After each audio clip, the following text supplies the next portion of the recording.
महाभारत के युद्ध में जब दुर्योधन मारा गया तो दुर्योधन तड़प रहा था, मृत्यु के सैया पर पड़ा।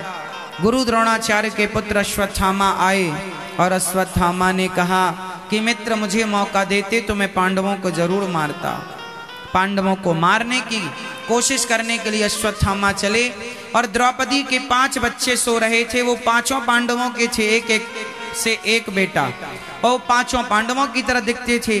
तो अश्वत्थामा ने पांचों का सिर काट दिया इस सोच से कि ये पांडव हैं, और पांचों बच्चे द्रौपदी के मर गए। जिस माँ के 5 बेटे मर गए, सोचो उस माँ को कितना दुख होगा। अश्वत्थामा को अर्जुन पकड़ने चले। अर्जुन ने जैसी पकड़ना चाहा ब्रह्मास्त्र चलाया, अर्जुन शरण में आए। कृष्ण कृष्ण महाबाहो भक्तानां अभयंकरा, त्वमेको दह्यमानाना मपवर्गोऽसि संश्रते। हे प्रभु हमारी रक्षा कीजिए। भगवान ने कहा तुम भी ब्रह्मास्त्र चलाओ। दानव ब्रह्मास्त्र चलाए, शांत किया भगवान ने दानव ब्रह्मास्त्र को। अश्वत्थामा को पकड़कर द्रौपदी के सामने लाया गया। अब द्रौपदी के 5 बच्चे मरे थे और पांचों को मारने वाला हत्यारा अश्वत्थामा सामने खड़ा है। क्या करना चाहिए अश्वत्थामा को? अश्वत्थामा के साथ क्या करना चाहिए? द्रौपदी ने कह दिया इसे छोड़ दो। क्यों छोड़ दें? क्यों छोड़ दें? द्रौपदी ने कहा दया धर्म का मूल है, पाप मूल अभिमान। तुलसी दया न छोड़िए जब तक घट में प्राण। दया धर्म का मूल है, हमें दया नहीं छोड़नी चाहिए। क्या नहीं छोड़ना चाहिए? द्रौपदी के 5 बच्चे मर गए और हत्यारा सामने खड़ा, और द्रौपदी कहती है इसे छोड़ दो, दया ही धर्म है, और हमें अपना धर्म नहीं छोड़ना चाहिए। द्रौपदी कहती हैं इसे छोड़ दो, क्योंकि द्रौपदी माँ है और माँ के अंदर सबसे अधिक करुणा, सबसे अधिक दया होती है।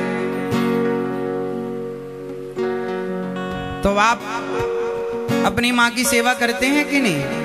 आप में से कितने बच्चे ऐसे हैं जो अपनी माँ के चरण दबाते हैं, पांव दबाते हैं?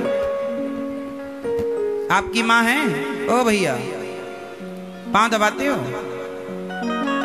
अरे आप दबाते हो अपनी माँ के पांव? नहीं। और अपने बेटे से उम्मीद कर रहे हो कि तुम दबाओ। कहाँ आपकी माँ? क्यों नहीं दबाते माँ के पांव?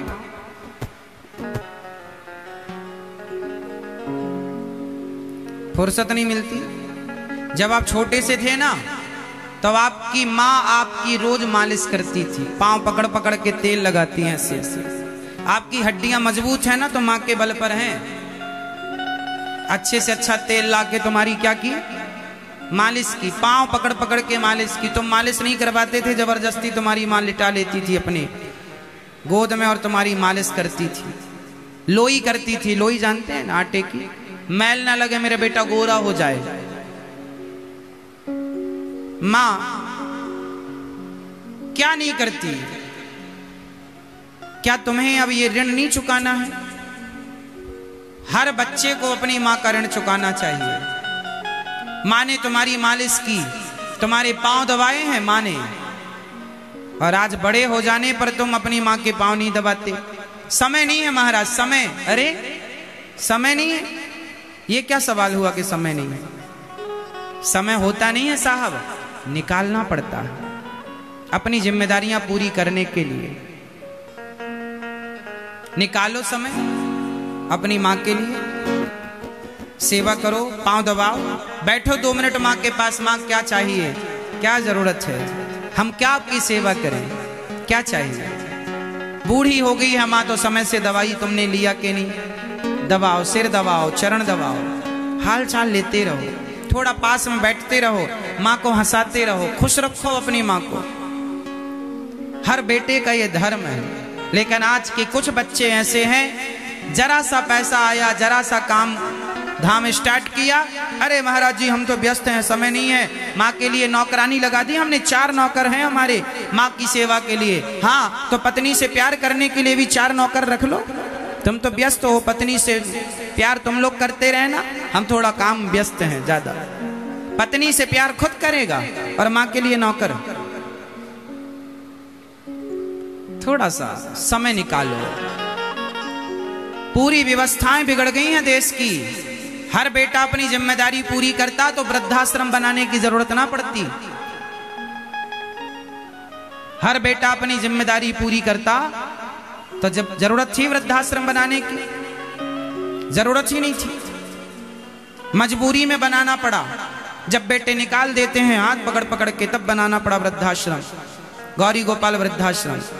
हम तो माता, हम इतने व्यस्तता में भी सेवा माँ की, रोज आज भी हमने माँ के पास जाकर सभी माँ के, आप एक माँ की सेवा करते हो, हम रोज माँ के चरण दबाते हैं। 264 माताएं हैं और रोज चरण दबाते हैं किसी न किसी माँ के पास जाके। 10-20 माँ की सेवा रोज करते हैं, तब जाकर के 264 माताओं की सेवा एक हफ्ते में लगभग हो जाती है। चरणों की सेवा रोज हम पांव दबाते हैं माओ के, समय निकालते हैं। हम भी व्यस्त होते हैं, आप लोगों से ज्यादा व्यस्तता हमारी है, फिर भी हम व्यस्ततम समय से समय निकालते हैं अपनी जिम्मेदारी पूरी करने के लिए। सिर्फ पत्नी हमारी जिम्मेदारी है ऐसा नहीं, सिर्फ बच्चे हमारी जिम्मेदारी है ऐसा नहीं, सिर्फ दुकान हमारी जिम्मेदारी है, जमीन जायदाद फैक्ट्री हमारी जिम्मेदारी है ऐसा नहीं, माँ और बाप भी हमारी ही जिम्मेदारी है। इन सारी जिम्मेदारियों में आप अपनी माँ बाप की जिम्मेदारियां भूल जाते हैं। आपको याद रखना चाहिए कि जितनी जिम्मेदारी दुकान की, फैक्ट्री की, परिवार की, पत्नी की, पति की है, उतनी जिम्मेदारी माँ की है। हाँ, मुझे इस दुनिया में लाया कौन लाया, मुझे बोलना चलना सिखाया। ओ मात पिता तुम्हें वंदन, मैंने किस्मत से तुम्हें पाया। ओ मात पिता तुम्हें वंदन, मैंने किस्मत से तुम्हें पाया। पूजा है तुझको पूजेंगे हरदम, माँ के ही अर्पण है ये मेरा जीवन। मेरी माँ एक मंदिर है और ममता पूजा है, एक वो ही भगवन है और कोई न दूजा है। ये मेरी कहानी है, प्यारी जिंदगानी है। आज हूँ मैं जो कुछ भी, मेहरबानी तेरी है। तेरे जीवन में खुशियाँ तमाम आएंगी, तेरे जीवन में खुशियाँ तमाम आएंगी। ले ले माँ की दुआएं तेरे काम आएंगी। माँ कहते हैं माँ की दुआ कभी खाली नहीं जाती, ये बात भगवान से भी टाली नहीं जाती। बर्तन मांज कर 4 बच्चों का पेट भर देती है माँ, पर उन 4 बच्चों से एक बूढ़ी माँ पाली नहीं जाती। कितनी बड़ी विडंबना। इसलिए आप लोग अपनी अपनी माँओं की सेवा करें, यही मैं आप लोगों से चाहता हूँ कि आप मुझे ये वचन दें कि आप अपनी अपनी माँओं की सेवा करेंगे। और गौरी गोपाल आश्रम में जो माएँ रह रही हैं, ये भी आपकी माँ है, इन माँओं के लिए भी आप लोग जरूर अपने हाथ बढ़ाएंगे सेवा के, ये सोच कर के हमारी ये माँ, ये भी हमारी माँ। आधा घंटा एक्स्ट्रा काम करना, ये सोचकर कि आपकी एक बूढ़ी वृद्ध माँ गौरी गोपाल वृद्धाश्रम में रहती है और आपका ये भाई आपके सहारे की अपेक्षा रखेगा। आप सबका साथ, आप सबका प्यार और आशीर्वाद के बल पर यहाँ इतनी बड़ी सेवा होती है। हम कोई फैक्ट्री नहीं चलाते, हम कोई बिजनेस नहीं करते, हम कोई नौकरी भी नहीं करते कि पैसा कमाएं। हम तो आपको कथा सुनाते हैं, आप लोगों से भिक्षा मांगते हैं और जो आप भिक्षा देते हैं उसी से माँओं की सेवा करते रहते हैं। यदि आपको लगे कि आपको भी इन सेवाओं से जुड़ना चाहिए तो आप भी जुड़िएगा, ये सोचकर कि ये हमारी जिम्मेदारी है। हाँ, माँ हमारी करुणा की मूर्ति है।